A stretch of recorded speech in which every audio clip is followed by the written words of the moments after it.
आज के पहले सेशन के लिए मैं आमंत्रित करना चाहता हूं मंच पर हरियाणा के मुख्यमंत्री नायब सिंह सैनी साहब का। एक बड़ी चुनौती है इनकी, क्योंकि मार्च ही में एक तरीके से इनको बैटिंग करने के लिए भेजा गया। पिच बेहद खतरनाक है, बाउंसर्स भी आ रहे हैं, यॉर्कर्स भी आ रहे हैं। क्या सैनी साहब बीजेपी की टीम को जिता पाएंगे, इस पर चर्चा करेंगे। बहुत बहुत स्वागत हरियाणा के मुख्यमंत्री नायब सैनी का। सैनी साहब, मार्च में आपको मुख्यमंत्री के तौर पर बैटिंग करने को भेजा गया। उसके कुछ हफ्तों बाद लोकसभा का चुनाव हो गया, जहां पे आपकी टीम का प्रदर्शन बहुत अच्छा नहीं था। अब 10 साल की एंटी इनकम्बेंसी और आपके लिए बहुत बड़ी चुनौती कि अपनी टीम को जिताना है। क्या आपको लग रहा है कि उम्मीद है कि बीजेपी की नैया पार निकल सकती है हरियाणा में, या आपको लगता है कि कश्ती इस बार डूब रही है? नहीं, देखिए राहुल जी, पिछले 10 वर्षों में बिना भेदभाव के जो काम हुए हैं हरियाणा में, ऐसा नहीं है। देखिए, कुछ काम ऐसे होते हैं, पर्सनल किसी का काम हो गया। मैं भी इस बात को बोलता हूँ कई बार, जब मेरे पास लोग आते हैं, मेरे पास अगर 100 लोग आए, 100 में से मैंने 50 लोगों के काम हुए, 50 पेंडिंग रह गए हैं। मैंने कहा कल होंगे। मैं 100 के 100 तो मैं एकदम पूरे नहीं कर सकता, उसको कोई भी नहीं कर सकता। और इस बात को लोग भी जानते हैं, लोग भी समझते हैं। आज हुआ, कुछ के कल हो जाएंगे, नेक्स्ट डे हो जाएंगे। हमारी जो मंशा है, हमारी जो सोच है, जो भी व्यक्ति अपने काम के लिए आता है, उस व्यक्ति का काम पूरा हो, उसके लिए हम डट करके प्रयास करते हैं। और इसी के कारण ही लोगों के अंदर एक बड़ा विश्वास हमारी सरकार के प्रति बढ़ा है। लगातार अगर आप लोग देखेंगे कि पिछले 10 वर्षों में, 2014 से पहले अगर देखेंगे, 2014 के बाद देखेंगे, ज़मीन आसमान का अंतर आपको नज़र आएगा 10 सालों में। 2004 से 2014, 2014 से 2024। पर एंटी इनकम्बेंसी भी एक हकीकत होती है, और 10 साल में जैसे जैसे सरकार काम करती है, आपने बोला 50 लोगों का काम हुआ, तो 50 ऐसे हुए जिनका काम ना हो पाया, जिसको आपने कहा कि आगे चल के करेंगे। ये सारे 50-50-50 करके ही लोकसभा में हमने देखा कि 5 सीटें आपके हाथ से निकल गई। अब लोकसभा में तो मोदी जी की टिकट थी, और हमने 2 दफ़ा देखा, 14 में भी और 19 में भी, लोकसभा के बाद बीजेपी का असेंबली इलेक्शन में वोट शेयर घट जाता है। अगर वही ट्रेंड रहा तो सर आपके लिए बड़ी मुश्किल पिच है ये। नहीं, देखिए राहुल जी, ये ऐसा विषय नहीं है कि 50-50 हर बार आ रहे हैं। फिर तो एक समय ऐसा आ जाएगा भी किसी का भी काम नहीं होगा, फिर तो पूरा का पूरा एंटी इनकम्बेंसी खड़ा हो जाएगा। ऐसा नहीं होता राहुल जी। एक समय के अंदर व्यक्ति मेरे पास 100 आए, 50 के आज हुए, 50 के कल हो जाएंगे, ऐसा नहीं होता बिल्कुल भी। जब मंशा हमारी स्पष्ट है, हमारी सोच ठीक है, हमारी नीयत के ऊपर कोई क्वेश्चन मार्क नहीं है, हम चाहते हैं कि जो मेरे पास काम आए हैं उस काम को मैं पूरा करूं, उस सोच के आधार के ऊपर मैं काम करता हूं। कई बार ऐसा होता है, कांग्रेस के समय के अंदर हमने देखा है राहुल जी, कि लोगों की बात ही नहीं सुनी जाती थी, लोग घूमते रहते थे। और आपने अभी जो लोकसभा की बात कही है, लोकसभा के अंदर कोई एंटी इनकम्बेंसी फैक्टर नहीं था। फिर 5 सीटें क्यों गई? 5 का कारण ये था कि एक बहुत बड़ा झूठ फैला दिया गया, इतना बड़ा झूठ फैला दिया गया। मैं बार बार ये बात बोलता हूँ कि हमारे लोग भोले हैं, बात में आ जाते हैं। अभी अगर आप लोग देखेंगे इनका जो झूठ है, झूठ कैसे इनका पकड़ा जाता है विपक्ष का। पिछले दिनों 2 वर्ष पहले हिमाचल में चुनाव हुए। आज इन्होंने जो अपना झूठ का पत्र तैयार किया है, कांग्रेस ने जो घोषणा की है, घोषणा पत्र इन्होंने जारी किया है, ये 2 साल पहले हिमाचल में उतारा था। ये कोई नया थोड़ी उतारा, इन्होंने हरियाणा के अंदर अभी नया उतार दिया। सर, जो मैं राहुल जी उसके ऊपर ले जा रहा हूँ आपको, क्योंकि जो इन्होंने झूठ की स्क्रिप्ट लिखी, ये आज से 2 साल पहले हिमाचल में उतारी। हिमाचल में वह देखिए कि हम हर वर्ष 1 साल के अंदर 1 लाख युवाओं को नौकरी देंगे। दूसरा इन्होंने कहा हिमाचल के अंदर हम महिलाओं को 1500 रुपये पर मंथ देंगे। तीसरा इन्होंने कहा हम 300 यूनिट फ्री देंगे, मुफ्त देंगे। अरे 2 साल सरकार को हो गए हैं और मिले हो ना मिले हो, लेकिन सरकार तो बन गई। उन्होंने आपकी सरकार की विकेट तोड़ दी और खुद अपने आप को स्थापित कर दिया। राहुल जी, ये बिल्कुल आपकी सही बात है।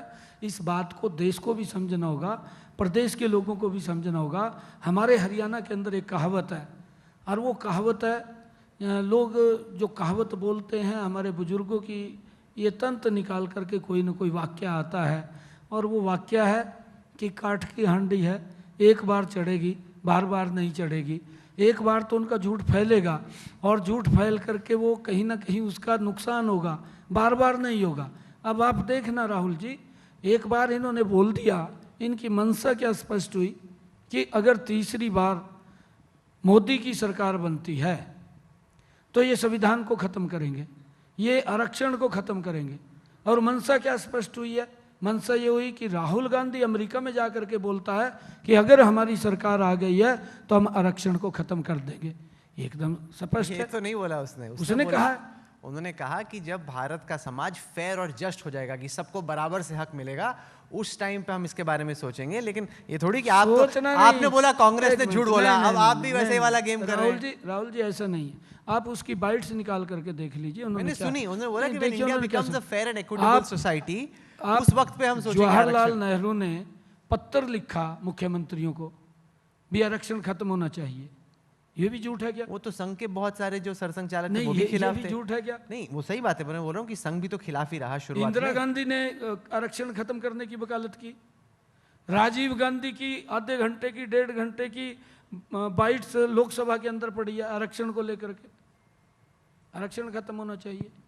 आज तक कांग्रेस ने कभी भी डॉक्टर भीमराव अंबेडकर जी का सम्मान नहीं किया। ये उस पवित्र संविधान को हाथ में लेकर के देश को गुमराह करने निकल पड़ा। मैं एक चीज पूछूं, आप वो संविधान वाली बात इस विधानसभा चुनाव में ला रहे, वो लोकसभा का मुद्दा था। क्या आपको लगता है विधानसभा, क्योंकि उसकी काट आप तब तो कर नहीं पाए जब आपको करनी थी, आपकी 5 सीटें चलेगी, अब आप उसको काट रहे हैं, वो तो पिछले चुनाव का मुद्दा था, इस बार भी मुद्दा है क्या वो?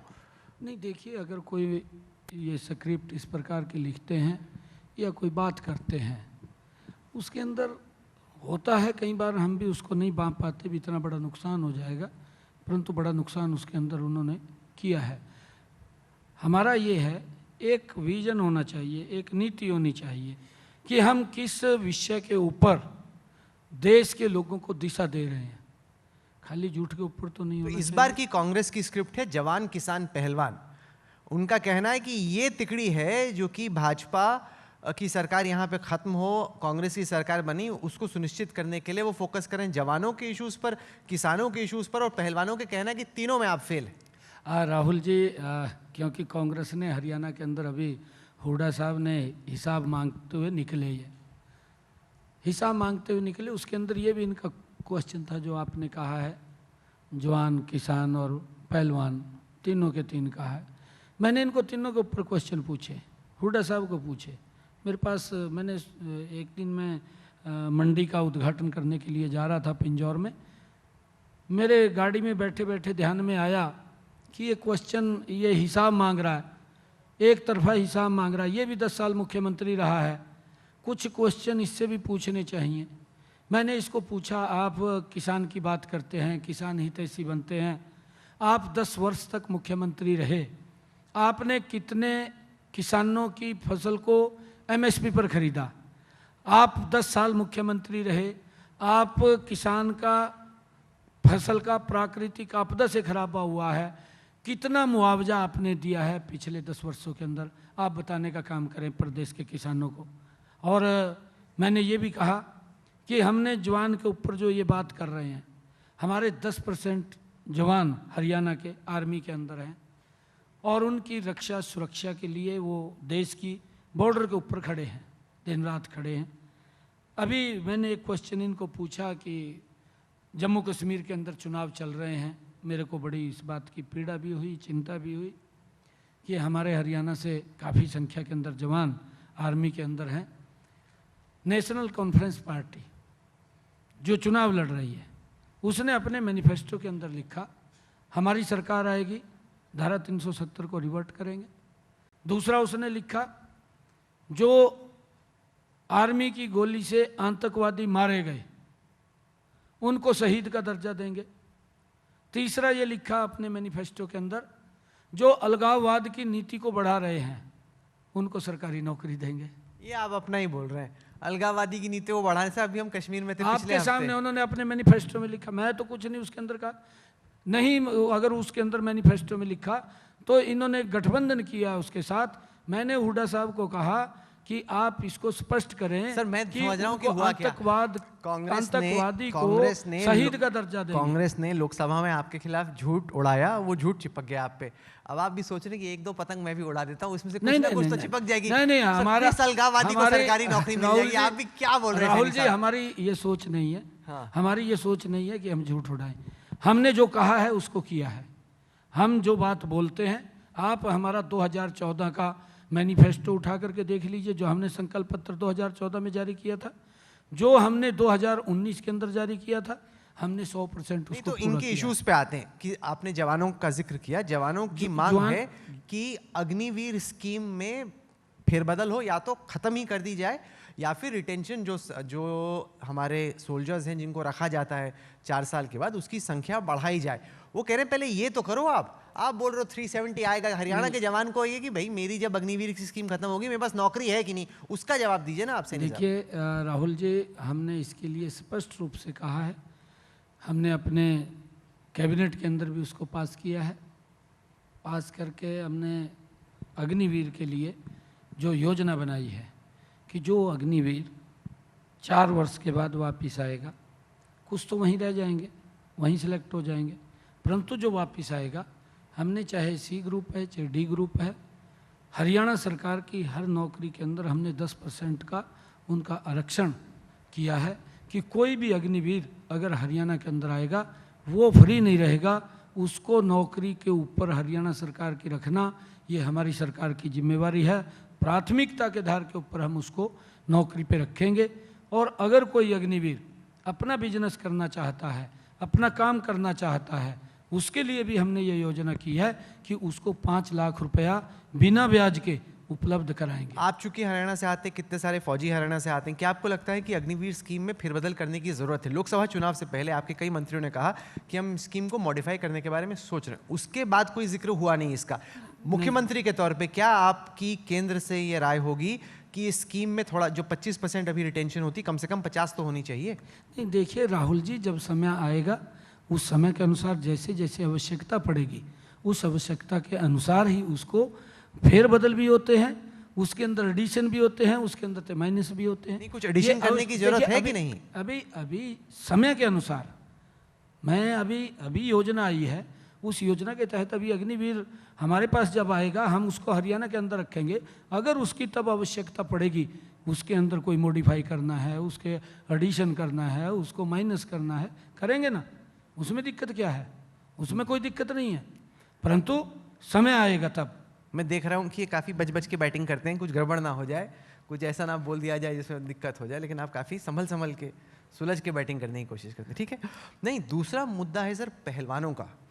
वो कह रहे हैं कि जब ब्रजभूषण शरण और उनके इर्द गिर्द जो लोग थे उनके खिलाफ आरोप लगाए गए, जब हरियाणा की बेटियां ये कह रही थी कि हमें इंसाफ दो, तब आप और आपकी सरकार और आपकी पार्टी ने कुछ किया नहीं।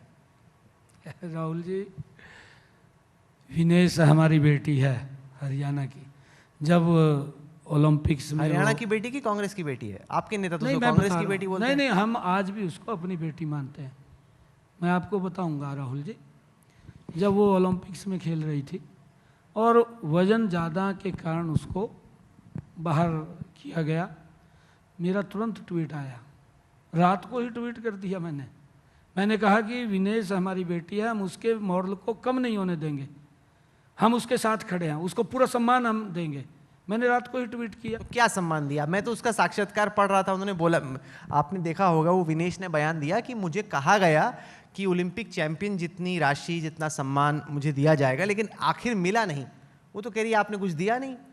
अरे अभी वो जब आए हैं आपके सामने है, कांग्रेस ने इन खिलाड़ियों के कंधे के ऊपर बंदूक रख करके, विनेश के कंधे के ऊपर बंदूक रख करके उसको यूज कर लिया। उसके ऊपर उन्होंने निशाना कहीं और साधा है कांग्रेस ने, और यूज कहीं और किया है। ये विनेश को भी, क्योंकि मैं आज भी ये बात बोलता हूँ, हम उसका सम्मान करते हैं, हमारी बेटी है, परंतु कांग्रेस के भ्रष्टाचार की दलदल में फंस गई है, दुर्भाग्यपूर्ण है। नहीं, कांग्रेस के लिए भी दुर्भाग्यपूर्ण तो है। आपने जो प्रॉमिस किया था कि उसको राशि मिलेगी वो आपने दी नहीं क्योंकि उसने कांग्रेस ज्वाइन नहीं, ऐसा नहीं है, ऐसा नहीं है, उसका समय होता है। ऐसा थोड़ी है कि आज ही मैंने घोषणा की, आज ही तो वो दोगे सारा- कि नहीं वो दोगे? देते हैं, देंगे ना, पक्का मैंने कहा देंगे, कब देंगे जब तो दे देते अभी जब तक सरकार थी आचार आपकी। संहिता लग गया है। मैंने तो डेट ही रोहतक के अंदर रख दी थी खिलाड़ियों की, मैंने तारीख तय कर दी थी। मैंने कहा है कि मैंने 100 दिन का एजेंडा बना रखा था, मेरी डेट फिक्स हो गई थी। 16 अगस्त को आचार संहिता लग गई, 16 अगस्त को आचार संहिता लगते ही 20 तारीख को मैंने रोहतक के अंदर स्टेडियम में बड़ा सभी खिलाड़ियों का वो तो हरियाणा सर आपको डेट आचार संहिता से पहले लगानी चाहिए ना, बाद में लगा दी फिर देना नहीं पड़ा। अरे राहुल ये क्या बात हुई? राहुल जी देखिए, जितना समय है मेरे पास मैं उस समय के हिसाब से चल रहा, और ऐसा नहीं है, हर रोज मैंने एक न एक निर्णय हरियाणा के हित के अंदर लिए हैं, मजबूत निर्णय लिए हैं, जिसकी प्रशंसा आज हरियाणा का हर व्यक्ति कर रहा है। और मेरे लिए भी खुशी की बात है कि हरियाणा के लोग, जब मैं पूरे प्रदेश के अंदर घूम रहा हूँ, एक बात बोलते हैं कि वही समय कम मिला है, और समय मिलना चाहिए था। मैंने कहा कि चिंता न करें, ये तो ट्रेलर है, अभी मेरे पास 100 दिन का एजेंडा तैयार किया, मुझे 56 दिन मिले, 44 दिन मेरे बकाया थे। 44 दिन का भी मैंने हर रोज कोई ना कोई पूरी प्लानिंग बनी हुई थी कि आज मैंने ये करना है, आज ये करना है, मैंने पूरा एजेंडा बनाया हुआ था। परंतु 56 दिन के अंदर जो ऐतिहासिक निर्णय हुए हैं, 126 निर्णय हमारी सरकार ने किए हैं और उनको लागू करके जनता को लाभ पहुंचाया। तो आपने नड्डा जी से या मोदी जी से या अमित शाह से बात नहीं की कि भाई थोड़ा और टाइम देना चाहिए था ना? अगर भेजना ही था बैटिंग करने के लिए, कुछ देते तो कि ओवर होते, बॉले खेलता, कोई रन बनाता, आखिर में भेज दिया, टाइम ही नहीं मिला बैटिंग करने का। नहीं देखिए, बोला कि नहीं बोला आपने ऐसा कुछ? ऐसा नहीं है, नहीं चुनाव आयोग पूछता है, चुनाव आयोग ने इस बात के लिए पूछा कि आप लोगों की तैयारी है, हमने कहा हमारी तैयारी है, हमने यही बहुत नहीं, मैं वो बात नहीं कर रहा, मैं बोल रहा हूँ मार्च से पहले अगर बनाना ही था चीफ मिनिस्टर तो थोड़ा तो 1 साल पहले बनाते। जितने भी बाकी नहीं, लोगों नहीं, का नहीं, चेंज हुआ उनको 1-2 साल तो मिले अपनी छाप छोड़ने की। राहुल जी, आपको तो कुछ ही दिन मिले, उसके बाद राहुल जी, लोकसभा हो गया, फिर विधानसभा हो गया। राहुल जी, मैं आपको बताना जो चाहता दिल हूं, के अंदर है वही बताओ। हाँ, दिल के अंदर मैं एक कार्यकर्ता हूँ, कार्यकर्ता के नाते मुझे जिम्मेवारी के ऊपर बैठाया गया है। मेरी जिम्मेवारी है कि इसके ऊपर बैठ करके प्रदेश की जनता के लिए मैं काम करूं, और ऐसा नहीं है कि बैटिंग के लिए बैठाया गया। हमारी 10 वर्ष की सरकार ने ऐतिहासिक निर्णय किए हैं। राहुल जी, मैं आपको एक और बात कह रहा हूं, मनोहर लाल जी ने जो काम किए हैं, लंबे समय तक हरियाणा प्रदेश के लोगों को इतना लाभ उसका मिलने वाला है। ऐतिहासिक निर्णय, ऐतिहासिक योजनाएं बना पर करके सैनी साहब, मनोहर लाल जी गए हैं। पर ये भी तो परंतु क्योंकि पार्टी का निर्णय होता है, पार्टी ने निर्णय किया, और पार्टी ने निर्णय किया तो मुझे इस पद के ऊपर बिठाया, मेरी जिम्मेवारी है अब उसको आगे बढ़ाना, और मजबूती से हम आगे बढ़ा। पर सर ये भी तो एक राजनीतिक हकीकत है कि अगर कोई सरकार या कोई मुख्यमंत्री बहुत अच्छा प्रदर्शन दे रहा हो तो उसको ऐसे बदला नहीं जाता। अब कोई जैसे योगी जी को तो बदलेंगे नहीं, जहाँ जहाँ बीजेपी को लगा उत्तराखंड में, यहाँ पर हरियाणा में कि जितना होना चाहिए वैसा नहीं हो पा रहा है, एंटी इनकम्बेंसी बिल्ड हो गई, तभी तब चीफ मिनिस्टर चेंज किया गया ना। तो एक तरीके से तो आप खुद ही मान रहे हैं कि जैसा होना चाहिए था वैसा हुआ नहीं। ये राहुल जी देख, इस बात से मैं सहमत नहीं हूँ, क्योंकि मनोहर लाल जी ने जो यहाँ काम किए हैं, अब देश में काम कर रहे हैं। हाँ। देश में भी आवश्यकता है, देश में आवश्यकता है ना, भी देश के अंदर अच्छे काम होने चाहिए, देश में भी आवश्यकता है। हमारे यहाँ पर भी काम किए हैं, उस कामों का हम आगे बढ़ा रहे हैं। पर सर ऐसे कोई बहुत अच्छा बैटिंग कर रहा है, क्रिकेट देखिए ना, कोई बहुत अच्छी बैटिंग कर रहा है उसको थोड़ी वापस पवेलियन बुला ले जाता है, तभी नए बैट्समैन को भेजा जाता है जब रन नहीं बन रहे हो। एक मैं आपको एक छोटा सा उदाहरण देता हूँ, कांग्रेस का हमारा 10 साल का, उनका 10 साल का हमारा, जो जिसको लेकर के कांग्रेस ने दुष्प्रचार किया, और इस दुष्प्रचार को फैलाने में वो गति से, क्योंकि झूठ होता है, ये प्रकृति का नियम भी है राहुल जी, झूठ जल्दी फैल जाता है, जब तक व्यक्ति उसको रोकने की कोशिश करता है धुआं तभी दिखता है जब नीचे आग होती है। सर ये भी आगे निकल जाता है। प्रकृति का ये भी नियम है कि धुआं तभी दिखता है जब नीचे आग होती है। नहीं देखिए, ऐसा नहीं है, आग जब नीचे होती है तो धुआं नहीं ऊपर होता, जब आग नीचे होती है, जब नीचे आग नहीं होती तब धुआं ऊपर होता है। आप ये भी ध्यान करिए इस बात का, अगर नीचे आ गया तो धुआं नहीं आपको दिखाई देगा ऊपर, आप देख लेना कहीं पर भी। जब नीचे आग नहीं है और वहाँ पर खाली धुआं ही है तभी धुआं ऊपर आएगा। मैं आपको एक उदाहरण दे रहा हूँ राहुल जी, आप इस बात को नोट करिए। हमने पीपी कार्ड बनाया। पीपी कार्ड के माध्यम से कांग्रेस की सरकार के अंदर जो बुजुर्गों को सम्मान भत्ता मिलता था, सम्मान भत्ता कांग्रेस के समय के अंदर 500 रुपया मिलता था। इसने जाते जाते उसको 1000 रुपये की घोषणा की, दिया नहीं, घोषणा की, 1000 रुपये हमने दिया। आज हम बुजुर्गों को सम्मान भत्ता 3000 रुपये दे रहे हैं और उसके अंदर लगभग ये 17 लाख के करीब में बुजुर्गों को सम्मान भत्ता देता था। बुजुर्ग अगर पेंशन बनवाने के लिए जाते थे, अगर 60 वर्ष के हो जाते थे, एक एक साल तक दफ्तरों के चक्कर काटते रहते थे, सेवा करनी पड़ती थी, तब जाकर के किसी बुजुर्ग की लगती थी। हमने आकर के उसको ऑनलाइन किया, पोर्टल से जोड़ा, आप थोड़ी देर के लिए पोर्टल के साथ जोड़ा और उसको एक्टिव मोड में कर दिया हमने। ऑटोमेटिक उसकी पेंशन बनेगी, 60 साल का हो जाएगा, पेंशन बन करके आ जाएगी। मुझे खुशी है इस बात की कि जब से ये एक्टिव मोड में उसको हमने किया है तो 3,70,000 बुजुर्गों की ऑटोमेटिक पेंशन लग करके उसके घर के ऊपर गई है। किसी दफ्तर में नहीं गया, किसी अधिकारी के पास नहीं गया, किसी की सेवा नहीं की और उसका परिणाम ये निकला। ये कांग्रेस की सरकार 10 वर्षों के अंदर 17 लाख बुजुर्गों को पेंशन देती थी। हमारी इस 10 वर्ष के अंदर वो 34 लाख हो गई है। जो लोग घूमते थे, जिनकी पेंशन नहीं बनती थी, उनको भी देने का काम। सर, एक मुद्दा था पहलवान, एक मुद्दा था जवान, तीसरा मुद्दा है किसान। अब लोकसभा चुनाव में और उसके बाद भी जब हम हरियाणा में घूम रहे थे, कई ऐसे गांव थे जहां पर भाजपा के नेता नॉट अलाउड टाइप का मतलब माहौल था। वहां पे वो किसान मिलना भी नहीं चाह रहे। मतलब आपके जब नेता जा रहे हैं, कई वीडियो आए, आपने भी देखे होंगे, हूटिंग हो रही है, उनको वहां से भेजा जा रहा है। ये तो राहुल जी, बड़ी चिंता की बात नहीं है ये? राहुल जी, मैं आज भी आपको ये बात बता रहा हूँ, वो हमारे भी ध्यान में है कौन लोग हैं। हमने जब ये निर्णय किया हमारी सरकार ने कि हम किसान की 24 फसलें एमएसपी के ऊपर, तो अब आपने लिया? अभी किया। वो तो कांग्रेस के मैनिफेस्टो में था, आपने कॉपी कर लिया।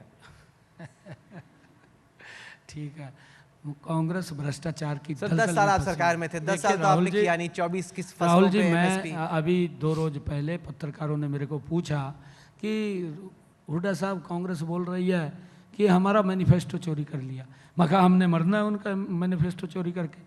वो भ्रष्टाचार की दलदल में फंसे हुए हैं, हम कैसे चोरी करके उनका, क्यों हम उसको लागू करेंगे? हमारा अपना संकल्प पत्र है।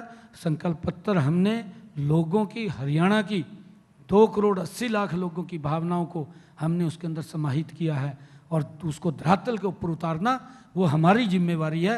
संकल्प पत्र हमारे लिए खाली संकल्प पत्र नहीं है, वो एक भगवान का रूप है और भगवान मेरे हरियाणा की जनता है और उसको पूरा करना ये हमारी पर आपने जवाब नहीं दिया सर। आपके 10 साल थे, मैं आपको 24 फसलों पर अगर एमएसपी देनी थी जब सरकार चल रही थी आचार संहिता से पहले, तभी कर देते ना आप। देखिए, 14 फसलें हम आचार संहिता से पहले खरीद रहे थे।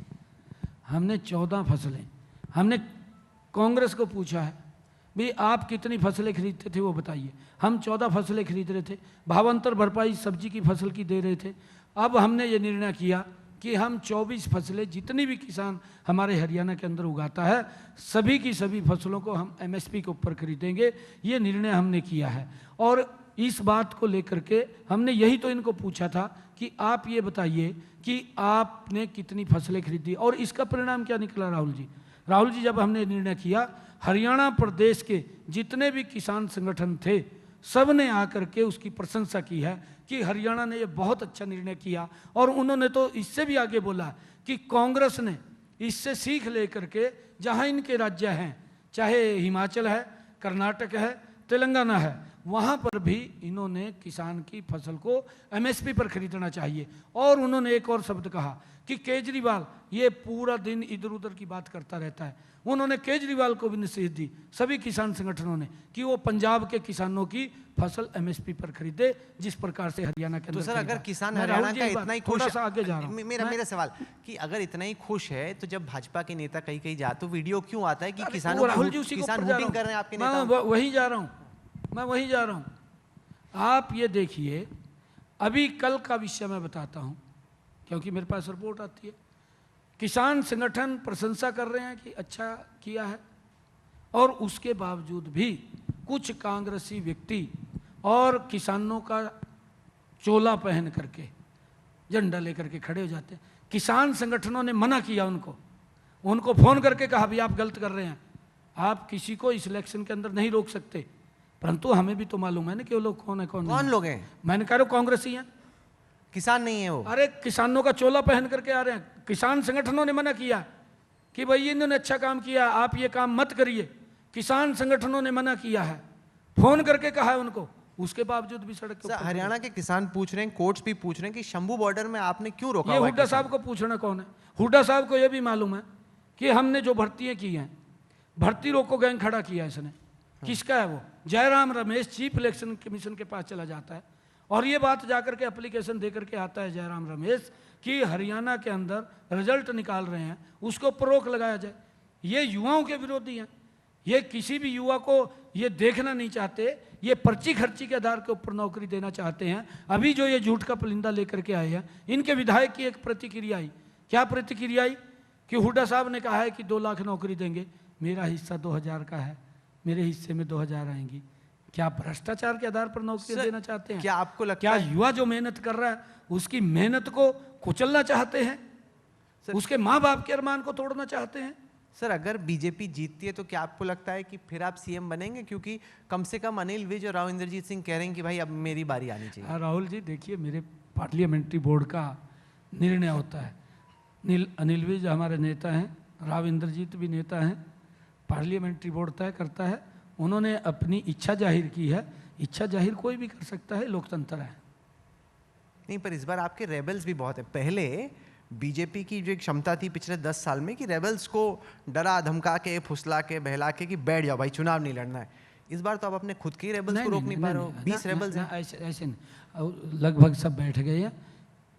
1-2 देखिए, मैंने प्रेस के अंदर ये बात कही थी राहुल जी कि हमारे हर सीट के ऊपर लगभग 10-15 लोगों ने एप्लीकेशन दी। सभी मजबूत कार्यकर्ता थे, एक भी ऐसा नहीं था मैंने कहा कि जिसको हम ये आंक सके कि ये कमज़ोर है। परंतु कमल का फूल एक है, अगर 10 लोगों ने अप्लाई किया, एक व्यक्ति के पास कमल का फूल गया, 9 लोगों को सेक्रीफाइस करना पड़ेगा। हाँ, किसी को ये लग सकता है कि मैंने इससे ज़्यादा काम किया है, हक मेरा बनता था, वो गुस्सा था। परंतु हमारे जितने लोगों के अंदर गुस्सा था, हमने उसको जा करके उनसे बातचीत करके उसका समाधान कर लिया है। 2-4 ऐसे हैं जो हमारे पास उन्होंने इधर उधर एप्लीकेशन भी दी, चुनाव भी लड़ रहे हैं, उनके अंदर मन में होती है, इतना ज़्यादा नहीं। परंतु कांग्रेस के अंदर तो आप लोग देख रहे हैं इतना बड़ा द्वंद्व है। कांग्रेस के तो लोग एक मंच के ऊपर नहीं बैठ सकते, एक दूसरे की फ़ोटो नहीं लगा सकते।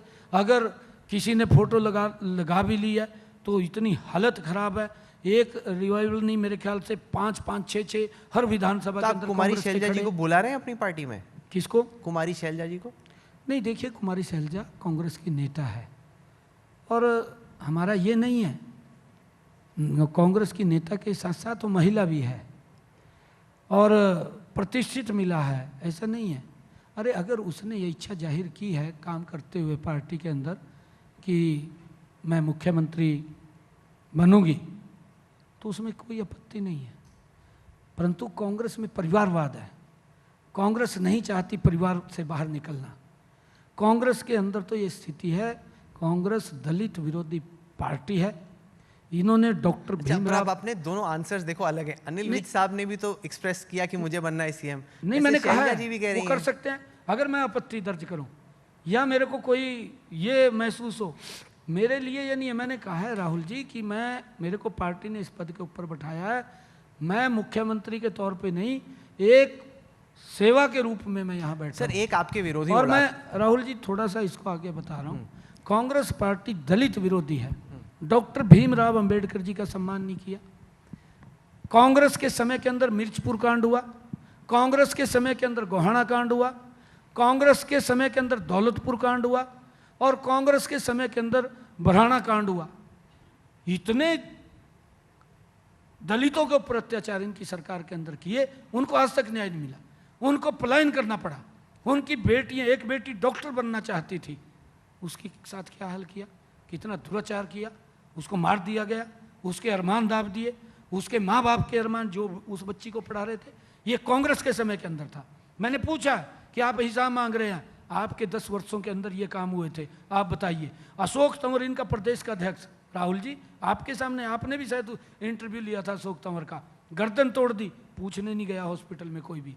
अरे दलित अगर कोई नेता खड़ा होता है ऊपर, कांग्रेस उसको कुचलने का काम करती है कि ये बड़ा ना बन जाए। आपके विरोधी ये कह रहे हैं कि अभी भी खट्टर साहब ही सुपर सीएम है, कि मतलब पीछे से इशारा वो देते हैं और करना आपको पड़ता है, ऐसा है क्या?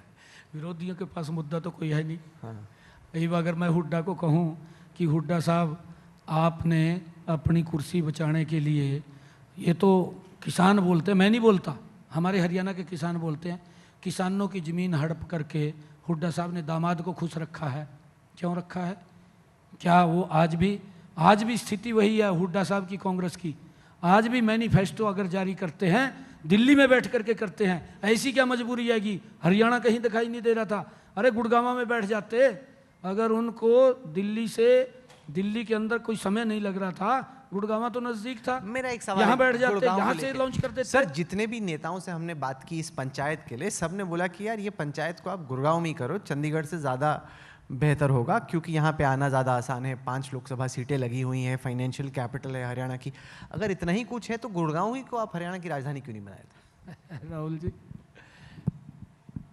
ये आपको बताएंगे, कोई बात नहीं। क्या बताएंगे? नहीं मैं नहीं इसके समझा। ऊपर बिल्कुल राहुल जी आपको बताएंगे। क्या बताएंगे? ये हमारा दिल है गुड़गांव, फिर दिल है हमारा। नहीं, अगर चंडीगढ़ जाना नहीं, किसी को वहां रहना नहीं है, नहीं, आपका हम तो मन चंडीगढ़ ज्यादा जाते हैं। नहीं, वो तो जब सरकार बन जाती, चुनाव तो यहीं से नहीं, लड़ा जा रहा है, नहीं, नहीं, फाइनेंशियल राहुल जी, कैपिटल ये है। राहुल जी हमने मैनिफेस्टो जारी किया है, हम भी तो दिल्ली कर सकते थे बैठ करके। आपने मेरे हमने सवाल का रोहतक में ये किया। बहुत स्मार्ट नहीं, है। मैं मैंने देख सर उनको आपको पूछा। जो सवाल का जवाब नहीं देना आप निकल जाते हैं। मैंने पूछा कि आप गुड़गांव को क्या राजधानी बनाने के बारे में सोच सकते हैं या सोचते हैं, या आपको लगता है ऐसा होना चाहिए? नहीं देखिए, हमारी कैपिटल ये राजधानी है, और मैंने कहा कि गुड़गांव हमारा दिल है, हमारी राजधानी चंडीगढ़ है, चंडीगढ़ हमारी राजधानी रहेगी, उसके अंदर ना किंतु है ना परंतु है, चंडीगढ़ हमारी राजधानी रहेगी। सर दूसरा जो सवाल मैंने पूछा ना, जिसका आपने जवाब नहीं दिया, आपने मुझे घुमा दिया, वो था शंभू ऑर्डर का। मैंने बोला किसान वहाँ बैठे हुए हैं, कोर्ट भी बोल रहा है कि हटाओ ये सारे बैरिकेड आपने लगाए हुए हैं, आप उसको कैसे देखते हो? हटाते क्यों नहीं हो बैरिकेड? अपने ही किसानों नहीं, से हमने डरते तो हो नहीं आप? रोका, हमारे हरियाणा की तरफ से नहीं, परंतु उन्होंने ये बात करते हैं। देखिए पंजाब के किसान आकर के जो किसान संगठन है, वो हमारे इधर जब कोई अनाउंसमेंट करते हैं कि यहाँ पर इकट्ठे होंगे, यहाँ इकट्ठे होंगे, क्योंकि हमारा हरियाणा का किसान ना किसान जत्थेबंदी कोई इसके अंदर, क्योंकि जब से हमने 24 फसलों का एमएसपी तय किया है, उसके बाद उन्होंने जब प्रशंसा की है, उसके बाद सारा नॉर्मल है।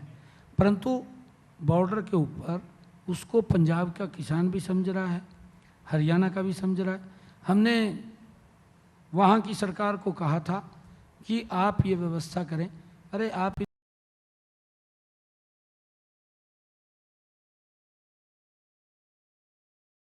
करके दे दीजिए हमें, आप इस प्रकार की बातें करें। किसान का नुकसान हो रहा है, किसान हमारा हरियाणा का, किसान पंजाब का है, दोनों के दो बराबर हैं। हमारे लिए सम्मानित पंजाब का किसान है, हमारे लिए सम्मानित हरियाणा का किसान है, परंतु हमारे किसान को दिक्कत ये आ रही है कि उसको पानी नहीं मिल रहा। और पंजाब से हमने कहा है, जो एक एग्रीमेंट के तहत है, हम अलग से पानी नहीं मांग रहे उनसे, हमने कहा है कि माननीय सुप्रीम कोर्ट ने भी आदेश किया है कि इस पानी के ऊपर हरियाणा का हक है, आप उसको दो। मैंने केजरीवाल को भी कई बार कहा, भगवंत मान को भी कहा, मैं अभी मिला भी था एक दिन उनको, मैंने कहा कि आप हमारे पानी को दें, आप क्यों रोक रहे हैं पानी को? सर ये हमारा इसके ऊपर हक है, हम आपसे एक्स्ट्रा पानी नहीं मांग सर रहे। हैदराबाद में निकाय चुनाव हुए थे, म्यूनिसिपल इलेक्शंस, वहाँ पे बीजेपी ने इतनी ताकत लगा दी कि मतलब पार्टी प्रेसिडेंट भी जा रहे हैं, गृह मंत्री भी जा रहे हैं, सबके रोड शो हो रहे हैं, रैली हो रहे हैं, और बहुत ताकत लगाई वो जीतने के लिए।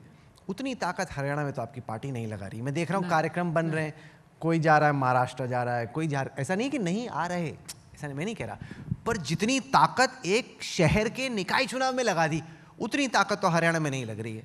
राहुल जी, पहले तो मैं आपको बताना चाहता हूँ कि हमारे लिए सभी चुनाव वो मजबूती से हम लड़ते हैं, चाहे छोटा चुनाव है चाहे बड़ा चुनाव है, ऐसा नहीं है। माननीय प्रधानमंत्री जी अभी 14 तारीख को कुरुक्षेत्र के अंदर आकर के उन्होंने चुनाव का आगाज़ किया है। उसके बाद आदरणीय अमित शाह जी गए, हमारे कल योगी जी थे, पूरी लीडरशिप मैं मान रहा हूँ, एक होता है ना कि पूरी ताकत लगा के कि करना ही करना है, जीतना ही जीतना है, कुछ भी लगा रखी है। सर कम कम बीजेपी की ताकत हमने देखी है सर, कम ही कम। अगर पहलवानी हो ना कि मतलब लड़ तो रहे हैं दाव, लेकिन जिस एफर्ट से लड़ना चाहिए ना ओलंपिक चैंपियन, उतना एफर्ट नहीं हो रहा सर। राहुल जी पूरी ताकत लगी हुई है, पूरा सिस्टम लगा हुआ है और मजबूती से चुनाव लड़ रहे हैं। आपको मैं बताना चाहता हूं, भारतीय जनता पार्टी हरियाणा के लोगों ने तय कर दिया है, तीसरी बार हम बहुत बड़े मार्जिन के साथ सरकार बना रहे हैं, बड़े मैंडेट के साथ बना रहे हैं, एक तरफा सरकार बन रही है। चलिए, राजनीति का ओलंपिक गोल्ड मेडल किसको मिलता है? ये एक ऐसा मुकाबला है जहाँ 100 ग्राम ओवरवेट होने से ऐसा नहीं होगा कि आपको रोक दिया जाएगा दाव लड़ने से, और यहाँ पे जो जूरी है वो जनता है। बिल्कुल जनता है, जनता हमारी भगवान है और जनता ने हमें जांचा भी है, परखा भी है। जांच परख करके मेरे पास लोग आते हैं मिलने के लिए, आप यकीन नहीं मानेंगे राहुल जी, जब मेरे पास लोग आते थे मैं मिलता था, मेरे को ये बात बोलते थे, कहा जी हम आपके पास काम के लिए नहीं आए। मैं कहा फिर क्या? वो कहने लगे, कहा तीसरी बार आपकी सरकार लेके आएंगे, हम ये बताने के लिए आए। चलिए, ये इतना स्नेह, इतना प्यार हरियाणा के लोगों का। आज हर व्यक्ति के जबान के ऊपर एक ही बात है कि भारतीय जनता पार्टी की तीसरी बार सरकार हरियाणा में आ रही है और एंटी इनकम्बेंसी कांग्रेस के अंदर है, बीजेपी में नहीं है, बीजेपी की सरकार में नहीं है, कांग्रेस के अंदर एंटी इनकम्बेंसी है। चलिए, आपने अपने दावपेच रखे जनता के सामने, अब उन्हीं को तय करने देते हैं कि हरियाणा का चैंपियन किसको बनाना है। आपने हमें वक्त दिया नायब सिंह सैनी साहब, बहुत बहुत शुक्रिया आपका। Thank you.